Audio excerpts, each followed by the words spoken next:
I started digging before anyone called it an epidemic. Back then, the news used safer words. Unrest, riots, a public health incident, local officials standing at podiums with tight smiles, telling everyone to stay calm and wash their hands. People laughed, got mad, made jokes online, then went back to work. I did not laugh. I watched how fast the wording changed. I watched how the camera crews stopped showing wide shots of hospitals. I watched how the interviews shifted from doctors to police spokesmen. I watched the way nobody ever answered a question straight, the way they kept talking about isolated clusters, while whole city blocks went dark on live feeds. The tunnel was the only reason I had an option. The land belonged to my uncle. He died the year before, and the place sat empty while probate crawled. It was private land, no nosy neighbors, no city inspectors driving by. He had old utility easements running through it, left over from a project that got abandoned decades ago. A short section of service tunnel, concrete, low ceiling, damp walls, rusted hangars where cable trays used to be. The entrance was hidden under a collapsed shed and a mess of rotted plywood. I found it by accident while cleaning brush and hauling junk to a rented dumpster. At first, I treated it like a curiosity. I brought a flashlight, stepped down, walked maybe 60 yards until the air got stale and the floor started pooling water. I saw old conduit stubs, old pipe supports, a drain channel that still worked. The tunnel angled under a hill and ended at a sealed concrete plug with bolts so rusted they looked welded. It was not a bunker. It was not some government facility.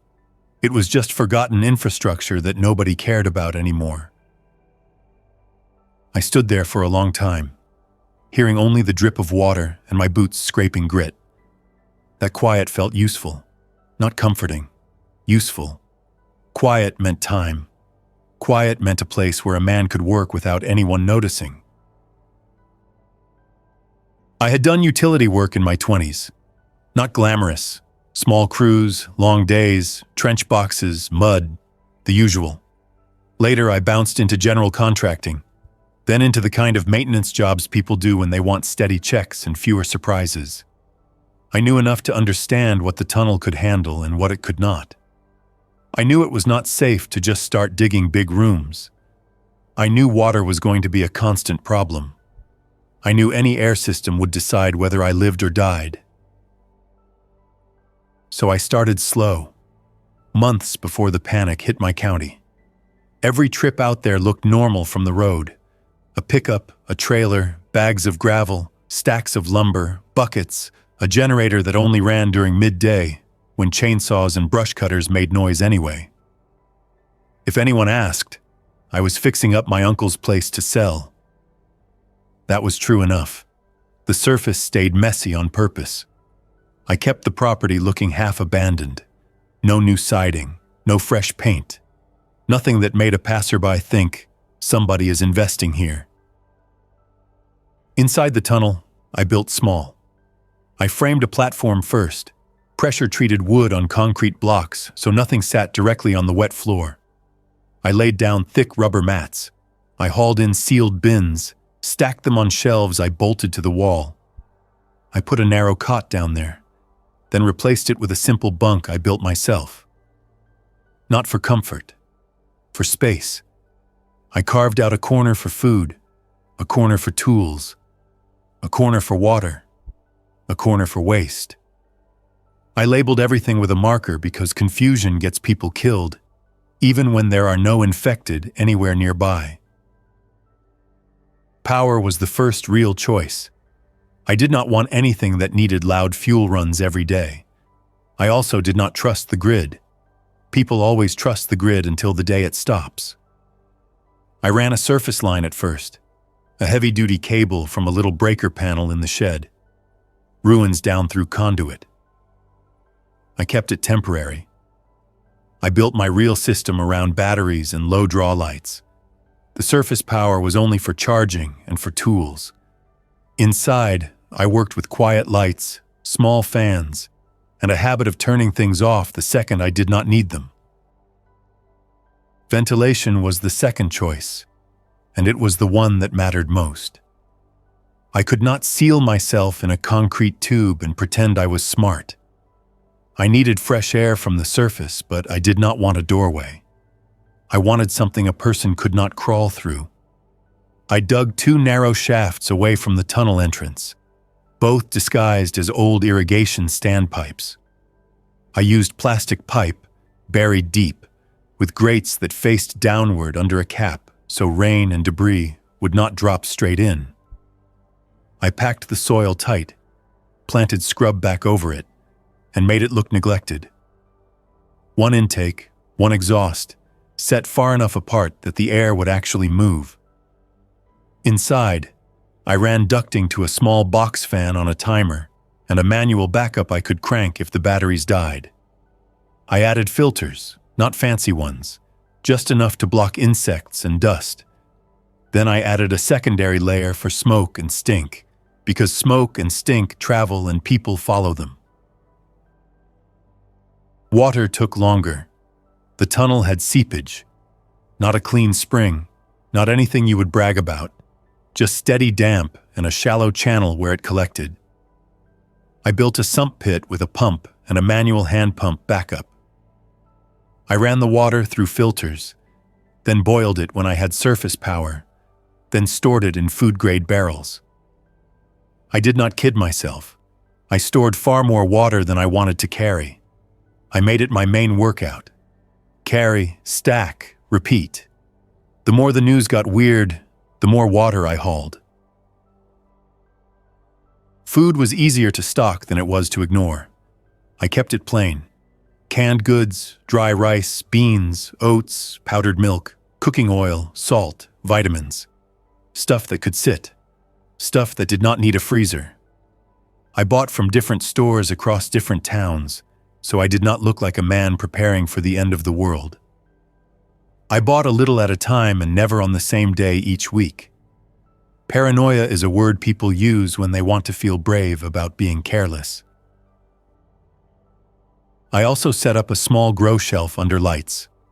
Not because I thought lettuce would save me, but because fresh food changes what happens inside your head when the days blur together. Herbs, sprouts, a few fast greens. It gave me something alive to care for without having to talk to anyone. It also gave me a reason to keep a routine that did not depend on the outside world. During those months, I still lived in my apartment in town. I still went to work. I still nodded at coworkers and made small talk. I kept my tunnel project private. Not because I thought everyone was out to get me, but because people talk, people brag, people get curious. Curiosity turns into visits. Visits turn into questions. Questions turn into problems. The first time the outbreak felt real was when the traffic changed. Not heavier, stranger, more vehicles with packed trunks, more people driving too fast, then stopping dead at green lights because they were watching their phones, more out-of-state plates on a weekday. Then came the school closures that everyone pretended were temporary. Then came the limits at grocery stores, and the arguments in aisles over bottled water. I stood behind a man who yelled at a cashier because the store would not sell him 4 cases of canned soup. He looked embarrassed afterward, but he still took the soup. The first infection cluster they admitted to was 2 counties away. The official said it was contained. That night, the same official was on camera again, face shiny under lights, saying residents should avoid non-essential travel. The next day, the governor showed up, flanked by state police, and the questions stopped being about health. They were about curfews. They were about roadblocks. They were about compliance. I made 2 more supply runs after that. One for medicine and hygiene, one for tools and extra filters. I bought things I could not improvise later. Spare pump parts, extra fuses, more batteries, heavy plastic sheeting, duct tape, a second radio. A box of notebooks because I already noticed my thoughts slipping when I tried to hold too much in my head. Writing is not therapy. Writing is memory storage when the world goes unstable. Then the videos started leaking out. The ones the networks would not play. Shaky phone footage from apartment hallways, stairwells, parking garages. People screaming at someone on the ground. Someone jerking and getting back up. A woman backing away while her hands shook so hard she could not unlock her car. A man slamming his shoulder into a door while something on the other side hit back. There was no soundtrack, no dramatic narration.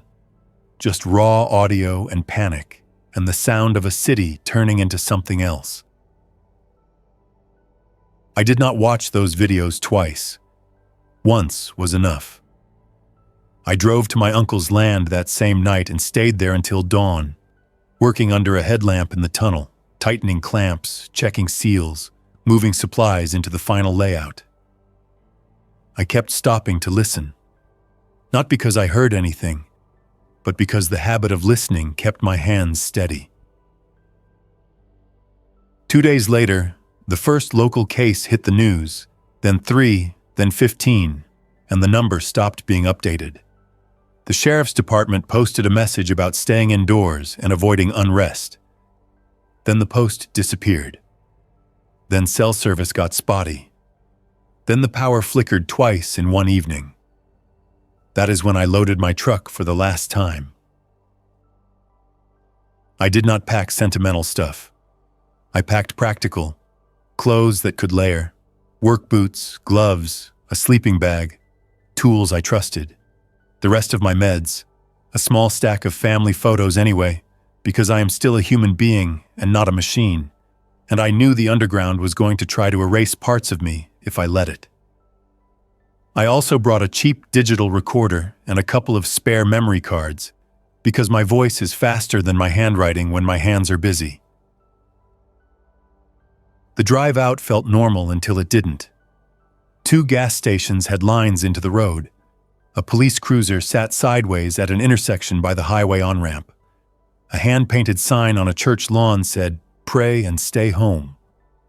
I passed a school bus parked crooked on the shoulder with no driver in sight. A man stood by it, staring into the trees, head turning slowly, as if he was trying to pick a sound out of the air. I reached the property at 2 p.m. I unlocked the gate, drove in, and locked it behind me. I unloaded fast, not frantic, efficient. Everything had a place. I carried each bin down into the tunnel and stacked it where it belonged. I checked the ventilation fans. I checked water levels. I checked the pump. I checked the surface grates from a distance, walking a wide arc through brush to make sure no one had disturbed them. The land was quiet. Birds still moved through the trees. The sky looked clean. That clean sky made the chaos on my phone screen feel fake. And that was the most dangerous part. At 5:30 p.m., an emergency alert hit. Not the usual weather tone, different cadence. It told residents to shelter in place. It told residents to avoid contact with unknown persons. It told residents that law enforcement would be enforcing restricted movement. There was no comfort in it, just instructions. I stood outside the shed ruins, phone in my hand, and watched the last bar of signal wobble. I went down into the tunnel and closed the hatch above me. Not sealed yet, just closed. The difference mattered. I sat at my little workbench, turned on the radio, and scanned. Local stations were still on for a bit. A man with a calm voice kept repeating official statements. Another station played music, no interruptions, as if the staff had left and a playlist was rolling by itself. I heard sirens faintly in the distance through the ground. Not close enough to pinpoint. Close enough to remind me that distance is temporary. Around midnight, a neighbor truck rolled down the dirt road near the property. Headlights swept the trees. The engine idled for a moment. Doors opened and closed. A voice carried low and irritated. I killed my lights and sat still on the cot. I did not move toward the hatch. I did not check the camera I had mounted up near the shed, because the camera feed glows and glow draws eyes when you do dumb things. I just waited, counting the seconds by the drip in the tunnel. The truck left. The road went quiet again. Morning brought the final push. The county posted a curfew, noon to 6 in the morning. That alone told me things were already out of control. Curfews are not for sickness. Curfews are for people. I listened to the radio for another hour and heard a deputy begging residents to stop calling 911 for suspicious neighbors because the lines were jammed. His voice cracked once, then he cleared his throat and kept going. That sound made my decision settle. I went up to the shed one last time. I did not walk around the property. I did not linger. I did not stand outside breathing fresh air and pretending I would miss it. I grabbed the final items from the truck, including the bag of cement and the bucket of bolts I had staged for this exact moment. I stepped back down into the tunnel, closed the hatch, and locked it from below. The final access shaft was not the shed hatch itself. That hatch was a decoy of sorts, a way to get into the tunnel during construction. The real human access to my shelter was a narrower vertical shaft farther down, reinforced, with a ladder and a sealed door at the bottom. During the build, I used it to move supplies in without tracking mud through the tunnel entrance. It was the path that would be easiest to use if I ever wanted to leave. I stood at the bottom of that shaft with my hands on the ladder rails, looking up into darkness. The top hatch was closed. Above it was earth, brush, and the world. I reached up, touched the rungs, then pulled my hands back and went to work. I did it in stages because panic makes mistakes, and mistakes become permanent down here. First, I removed the ladder sections. I unbolted them and lowered each piece down, stacking them along the wall. That alone turned the shaft into a climb that would require a rope and strength I might not have in the future. Then I installed the steel plate I had cut to fit halfway up the shaft, bolting it into anchors I had drilled weeks earlier. That plate was not a door. It was a barrier. A person above could not climb past it. A person below could not climb past it either. After that, I mixed cement in a tub, hauled buckets up a short scaffold, and poured it onto the plate, packing it with gravel and rebar scraps until it formed a dense plug. I let it cure while I worked on other tasks. I was not trying to make it pretty. I was trying to make it irreversible. When it set enough to trust, I added the final step. I removed the bottom door, not opened it, removed it. I unpinned it from its hinges and laid it flat. Then I bolted a new frame into the concrete around the shaft opening and sealed that frame with thick plastic and foam, leaving only my ventilation duct passing through a separate sleeve. That sleeve was narrow and reinforced. No person could fit. No hand could reach through far enough to do anything useful. All that remained was a shaft full of concrete and dead space above a sealed ring of ductwork.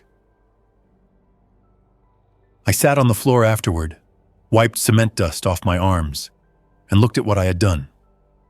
There was no heroic moment, no triumph, just a room that now had exactly one direction of travel, deeper.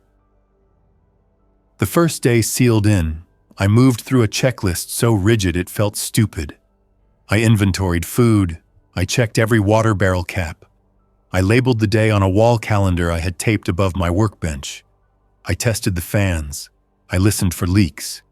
I set timers for lights so I would not lose track of night and day. I made a rule for myself right then. I would not sit still for long stretches. Stillness turns into staring, and staring turns into thoughts that go nowhere. I kept the radio on low. I had an antenna line that ran up one of the narrow vent pipes, not accessible, just threaded through and sealed. It worked. Barely. Signals were weak. Still, I caught updates for the first week.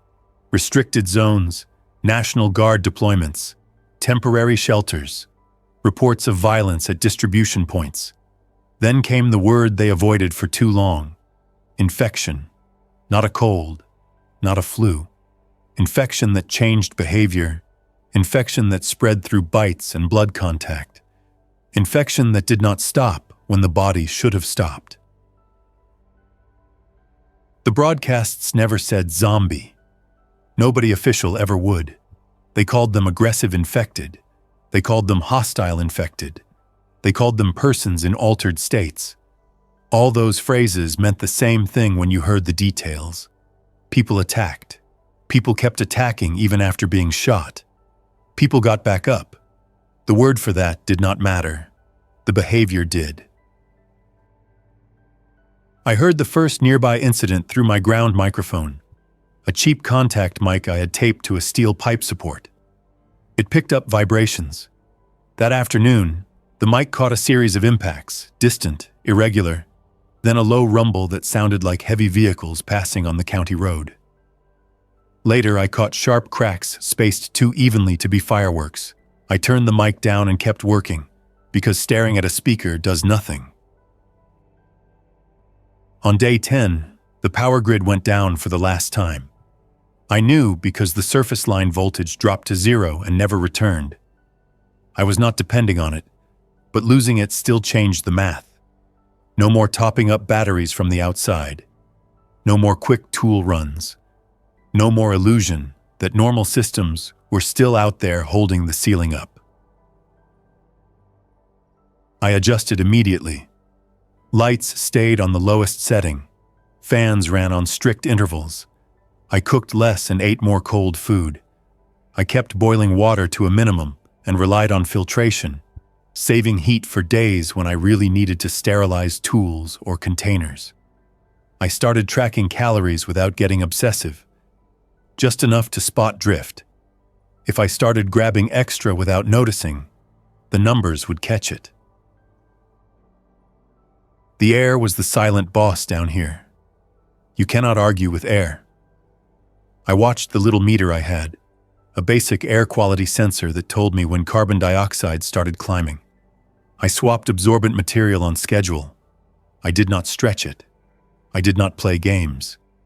Every time I changed it, I sealed the used material in a heavy bag and stored it away from my living area. Waste attracts moisture. Moisture attracts mold. Mold turns a shelter into a slow failure. I also cleaned constantly. I wiped condensation off walls. I ran a dehumidifier on short bursts when the batteries could handle it. I checked corners for black spots. I kept my bedding dry. I rotated clothing so nothing stayed damp. None of it felt dramatic, but every small neglect added up. The tunnel had waited decades to rot quietly. It would not hesitate to rot me, too. In the second month, the radio started lying by omission. I could hear stations, but they were not live. Loops, old press conferences, emergency information repeated with no new dates. A recorded voice telling people to seek designated aid centers that were probably empty or burned by then. The first time I realized it was a loop, I said the words out loud to the concrete, just to make sure my own ears believed me. Nobody is updating this. I tried other bands. I tried the weather channels. I tried scanning for ham operators without getting deep into technical details I did not have time to relearn. I caught bursts sometimes. Broken voices, half sentences, someone crying, someone yelling coordinates, someone begging for a response. Most of it was too weak to understand. I stopped chasing it after a while, because hunting for scraps of human noise started to become its own addiction. That was when the real isolation began, not when I sealed the shaft, when the outside stopped sending any clear proof of itself. My world became the size of the tunnel and the storage shelves and the drip in the sump pit. I kept a routine anyway. Wake, check air, check water, check waste, check food, clean, exercise, work on small improvements, sleep. I wrote in the notebook every night, not poetry, just facts, the day number, what I fixed, what I used, what I heard. Some days I heard nothing.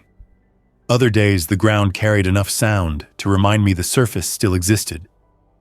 Once I heard a crowd, distant but real, a murmur that rose and fell, then cut off abruptly. Another time I heard engines and impacts that lasted for hours, heavy equipment maybe, or vehicles crashing into things. I never knew. I never got confirmation. I only got vibration and silence. Around day 70, something started messing with my vent intake. The airflow dropped. Not a total blockage, but enough that the fan worked harder to pull air. I noticed because the pressure changed in the duct, a faint whistle where there should not be one. I did not panic. I set the fan to manual and inspected every interior connection first. I found nothing loose, no tears, no leaks. That meant the problem was outside, and outside was the part I could not touch. I spent 2 days building a solution that did not require opening anything. I installed a second inline fan deeper in the system to compensate. I added a bypass duct that drew from my other vent line if one side got partially blocked. I swapped filters. I monitored the sensor. The airflow improved a little, then dropped again. That told me something persistent was happening above. Debris, an animal nest, maybe mud from heavy rain. Maybe someone had stepped on the cap and shifted it. I sat at my workbench and laid out the truth in plain language. I could survive a long time underground, but only if the surface air kept moving. I did not need a door. I needed a straw. If the straw got crushed, I would not die instantly, but the clock would start. I made a new plan. Create a third air path without creating a human path. The tunnel ran under a hill. Above that hill was a stand of trees and thick soil. I could drill upward from inside using long bits and patience, creating a narrow borehole that ended beneath leaf litter, hidden and too small for anything but air and a cable. It would be brutal work. Loud, too, though the surface noise was now unpredictable and the land was remote. Still, loud underground feels louder in your own skull, so I took it in short sessions. I started drilling on day 74. I marked a spot where the ceiling concrete was thick but stable, away from existing cracks. I set up a catch sheet for dust. I wore a mask. I drilled in 10-minute bursts, then stopped to let the bit cool. I vacuumed dust so it would not get into my air system. I drank water, checked the meter, then drilled again. It took days to get even a few feet. The work itself kept me focused, but it also kept reminding me of what I was trying to do. Reach the surface without ever seeing it. On day 81, my drill bit punched into softer material above the concrete. The sound changed. The resistance changed. I stopped immediately and sealed the bore with a temporary plug while I cleaned the area, because a raw hole is a problem if it turns into an uncontrolled draft. Then I installed a narrow pipe sleeve, sealed around it, and ran a small air line up through it with a screen at the end. I did not know what it opened into. Dirt, roots, empty space. Any of those were possible. When I finally opened that line into my system, the airflow improved. Not perfect, but stable. The sensor readings leveled out again. I sat on the floor, back against the wall, and ate a can of peaches I had been saving. I did not celebrate. I just let the peaches be sweet in a world that had gotten too dry. The next problem was water. The seepage slowed in late summer, which made sense. Less rain, the sump pit level dropped. My stored barrels were still heavy, But I had been planning for years, not months, and the numbers were not comforting. I adjusted again. Shorter washes, less boiling, less waste. I set a catch pan under condensation points and collected every drop. It felt ridiculous until I saw how much it added up in a week. I also started running a small still setup, using heat sparingly to pull clean water from damp soil and from the worst of the seepage. I kept it simple and safe. No experiments, no risky pressure, just steady collection and careful storage. The work filled hours and kept my mind from circling back to the same question. What is happening up there right now? By day 100, I stopped counting the days aloud. I still wrote them down. I still tracked supplies. But saying the number out loud started to sound wrong, as if I was trying to prove something to the concrete. The tunnel did not care. The tunnel never cared. It only responded to maintenance. The strangest part was the silence of technology. The phone became a brick within the first month. No service, no updates, no maps that mattered. The internet died without drama down here. No final message, no last headline. Just nothing. I tried to keep my old habits alive anyway. I read books, I did push-ups. I sharpened tools that did not need sharpening. I cleaned bolts and resorted bins that were already sorted, because the alternative was sitting still and listening to my own thoughts get louder. Sometimes the outside forced itself in anyway. Once, late at night, the ground carried a series of impacts that had a rhythm. Not random, not machinery. Footsteps, many, moving across the land above. I killed the fans for a while and sat near the wall with my ear close to the concrete, listening to the pattern fade. I did not move toward any access point because there was none. I just listened until the footsteps passed and the quiet returned. Afterward, I turned the fans back on and wrote a single line in my notebook. Group movement overhead, unknown count. A week later, I heard shouting. A man's voice, then another, then a woman screaming. The sounds were muffled by soil and concrete, but the panic cut through. I stayed frozen in place, not from fear in my chest, but from the simple logic that any movement on my end did nothing to help and could only create noise. The voices faded. I never heard a vehicle arrive. I never heard anyone leave. I sat at my bench afterward and cleaned my hands with alcohol wipes until the pack felt lighter than it should. That night I caught a radio transmission, weak, short. A man saying a town name I recognized, then saying burned, then static, then nothing. I replayed it in my head until I got sick of the loop and forced myself to focus on a task. I reorganized my medical supplies and made a new list of what I would do if I got a fever, if I got an infection, if I got hurt. Lists are not optimism. Lists are control in a place where control is limited. Months passed. The grow shelf kept producing small greens, not enough to live on, enough to remind me I was not entirely disconnected from life. I talked to the plants sometimes, short sentences, not because I thought they listened, but because hearing my own voice kept it from feeling foreign. I kept my speech normal, no rambling, no long talks with myself. I did not want to train my brain into needing imaginary company. On day 160, I noticed the third airline I drilled had started pulling a faint smell of smoke. Not constant, just hints. I checked filters, I checked seals, I checked everything inside. The smell was coming from above.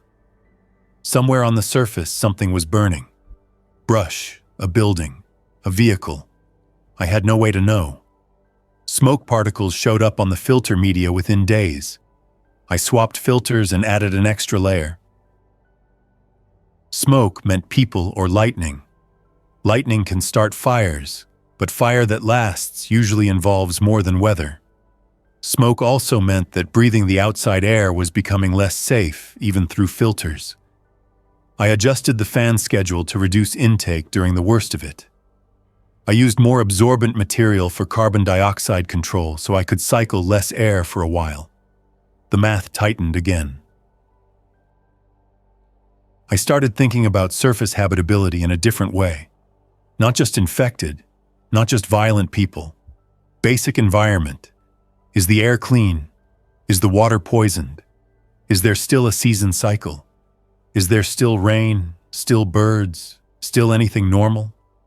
Being underground makes every unknown feel bigger, because you lose all small confirmation. You cannot glance outside and see clouds. You cannot smell spring. You cannot hear distant traffic and tell yourself civilization still exists. You get only the inside of your own system and whatever leaks through a pipe. The uncertainty changed how I moved. I became quieter without trying. I stopped wasting steps. I stopped making extra meals just to break the day up. I started timing my tasks and grouping them so I could sit in darkness for stretches and conserve power. Darkness does something down here. It turns a room into pure sound. Drips become louder. Fans become louder. Your own movements become louder. It trains you to move with care. I had cameras once. 2 surface cameras powered by a small solar panel and a buried cable back down to my monitor. They lasted longer than I expected, mostly because the property stayed quiet, and the equipment was cheap enough that nobody came hunting for it. Then a storm took the panel. I saw it happen in the last footage. The image shook, a branch swung into frame, then the camera feed froze. After that, nothing. I tried rebooting from below. No response. The monitor became a blank screen that reflected my own face when I turned it off. I stared at that blank screen longer than I should have. Then I stood up and walked away because staring is a trap. I opened a bin of spare parts and started building another option. A simple periscope-style view pipe was possible, but it would require an opening at the surface that could be noticed. I did not want a visible lens. I did not want sunlight flashing off glass. Instead, I threaded a fiber optic line up the borehole I drilled, the narrow one. It was delicate work, slow, frustrating. When I finally got it set, I could see only a tiny patch of light through soil gaps and leaf litter. It was not a view of the world. It was proof that daytime still happened. That tiny patch of daylight changed me more than any broadcast. It meant the sun still rose. It meant weather still moved. It meant I had not sealed myself into a dead planet. It did not tell me if the surface was safe. It did not tell me if anyone human still lived within 100 miles. But it gave me one steady fact I could return to when the hours got weird. In late fall, the seepage picked up again, and I could tell from the water temperature change even before the sump level rose. Rain returned. The tunnel smelled more like wet earth. I adjusted my dehumidifier schedule and wiped walls more often. Mold tried again in a corner behind stored lumber. I caught it early, scrubbed it with bleach solution, dried the area with a fan, then moved the lumber so air could circulate. The work left my hands raw, so I wore gloves the next time and reminded myself that small mistakes cost a lot down here. I had one moment where I almost broke my own rule. It happened after a week of silence, no vibrations, no voices, no distant engines, nothing but wind sounds occasionally pulling through the vent. That total quiet made the surface feel empty, and emptiness makes you curious. I found myself standing in front of the sealed shaft area, staring at the concrete plug I had poured months earlier. I put my palm against it. Cold, rough, unmoving. My mind ran numbers. How long to chip it out? How long to build a new ladder? How much air would I lose if I opened it? How much noise would that make? I pulled my hand away and stepped back. I grabbed the notebook and wrote a hard rule in big letters.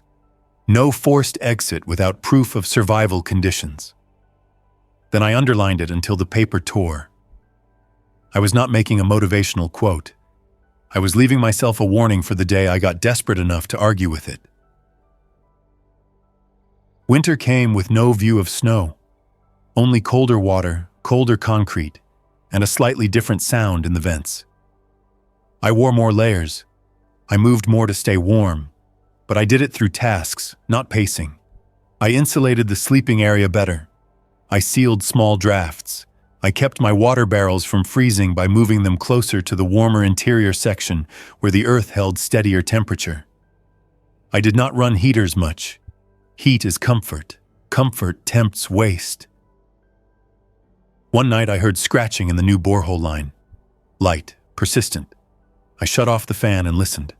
Scratching again. Then silence. I waited. Scratching again. An animal, probably a rodent trying to nest near a warm airflow. I built a trap system on the inside of the line, not lethal, just a one-way mesh that prevented entry. I did not want a dead animal rotting in my duct. I wanted it to leave and find another spot. A few days later, the airflow stabilized. The scratching never returned. That small victory mattered because it reminded me that not every threat was human or infected. Sometimes it was just nature doing what nature does, and I had to manage it without losing my mind. By the time another spring rolled around, my sense of time had changed. I still tracked days, but seasons became a theory. I saw daylight shifts through the fiber optic patch. Longer, brighter. I heard different bird calls faintly through the vent at times. That was the closest I got to spring. I used the change to plant more on the grow shelf. I tried small root vegetables in containers, nothing heavy. Just experiments that did not risk my core food stores. My supplies were holding. Not endless, holding. The air-absorbent stockpile was the tightest resource. Water was manageable with careful collection. Food was stable with ration discipline. Batteries were aging but functional. I rotated them, tested capacity, discarded the ones that dropped too fast. I built a hand crank backup for charging small devices, slow and annoying, but it meant I could keep the radio alive without wasting my main storage. The radio stayed mostly dead. Sometimes I caught static that shifted, which meant something out there was still transmitting somewhere. But I never got a clear human voice again. After months of that, I stopped trying every hour. I tried once a day, then once a week. I did not want my entire life to revolve around hoping for a stranger's signal. One afternoon, I heard something that made me sit down on the floor without thinking. Not a scream, not gunfire, not engines, music. Faint, muffled, drifting through the ground in a way that should not have been possible unless someone nearby had speakers cranked or a vehicle door open with the volume high. It lasted maybe 30 seconds, then cut out. I waited for it to return. It did not. That 30 seconds messed with me for days. Music meant a person choosing music. Music meant at least one living mind with electricity and time to waste. It also meant risk. People do not play music during calm times. People play music to cover fear, to celebrate, or to drown out something. I wrote it down and forced myself to treat it as data, not a message. After that, I started building a second borehole, not for air, for sound monitoring. A narrow tube with a sealed microphone capsule near the top, protected from moisture. It took weeks. When it was done, the surface sounded closer.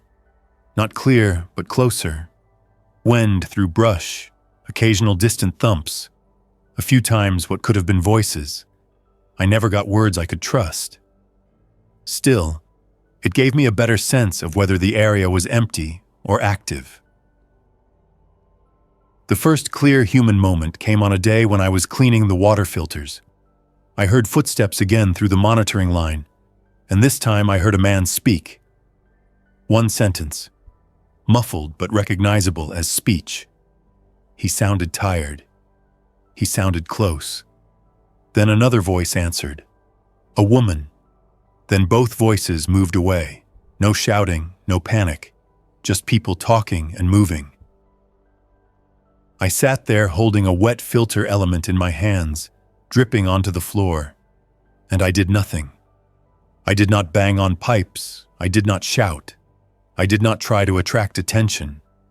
I did not even turn the fan up, because fan noise could carry, and any evidence of a shelter could turn into a problem.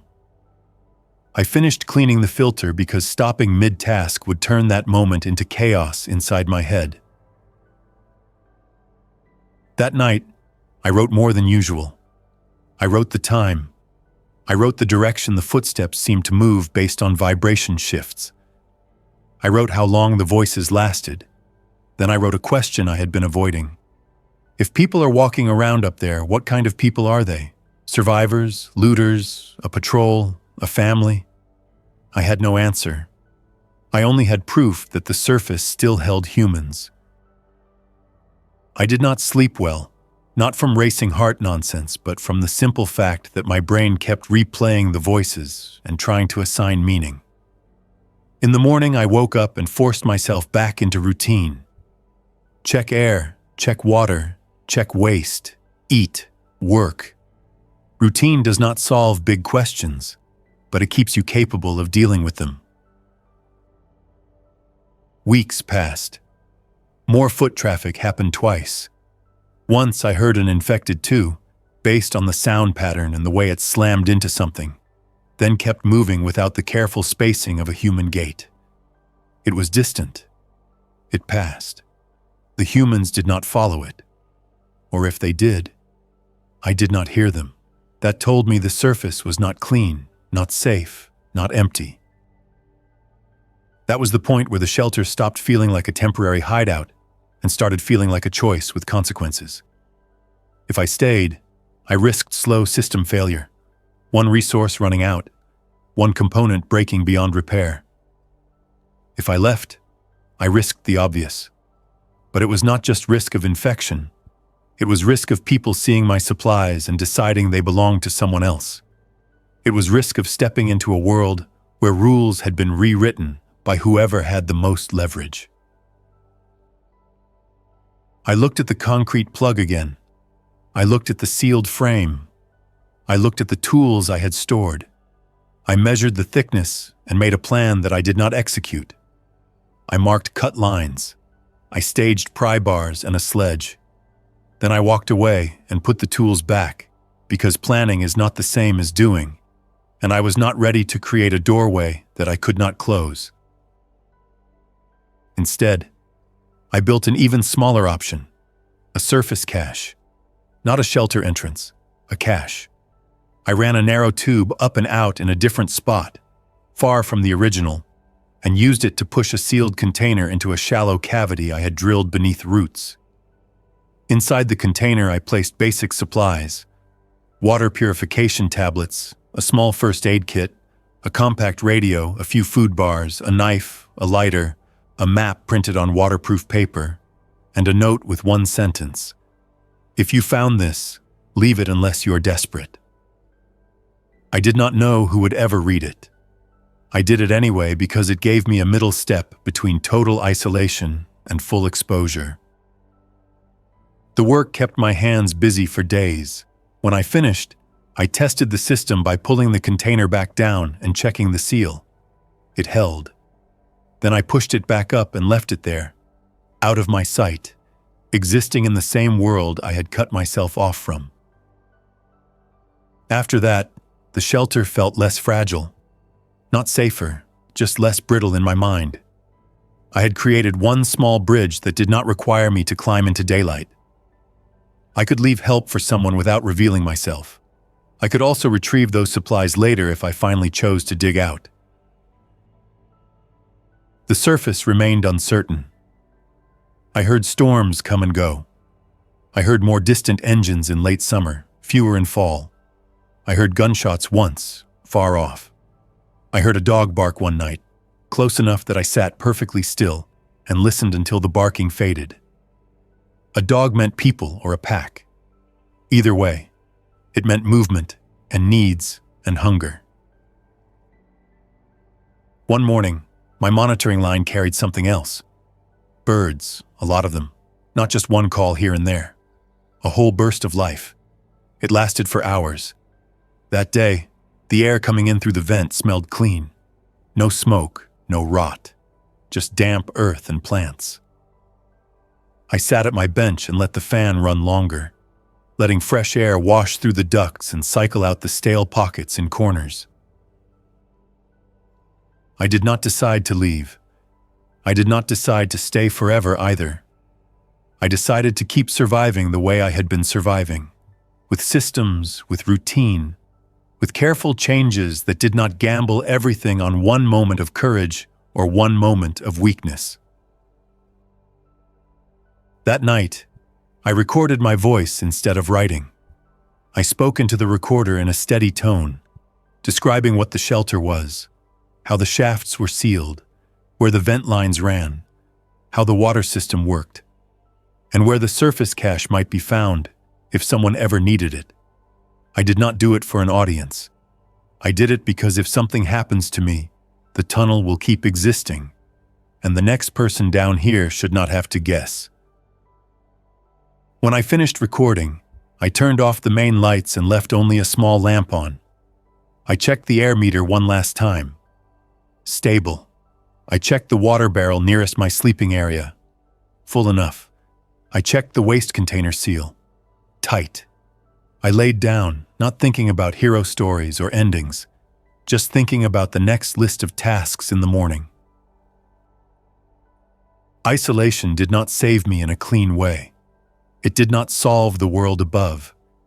It only gave me a controlled environment where I could trade freedom for time. Time was the currency down here. Every day I stayed alive bought me another day of uncertainty. That uncertainty stayed heavy, but it also stayed honest. I had no false hope. I had no official voice telling me what to believe. I had only what I could prove through concrete, water, air, and sound. I fell asleep with the fan cycling softly in the duct, the faint drip from the sump pit, and the knowledge that the surface still existed, whether it wanted me back or not.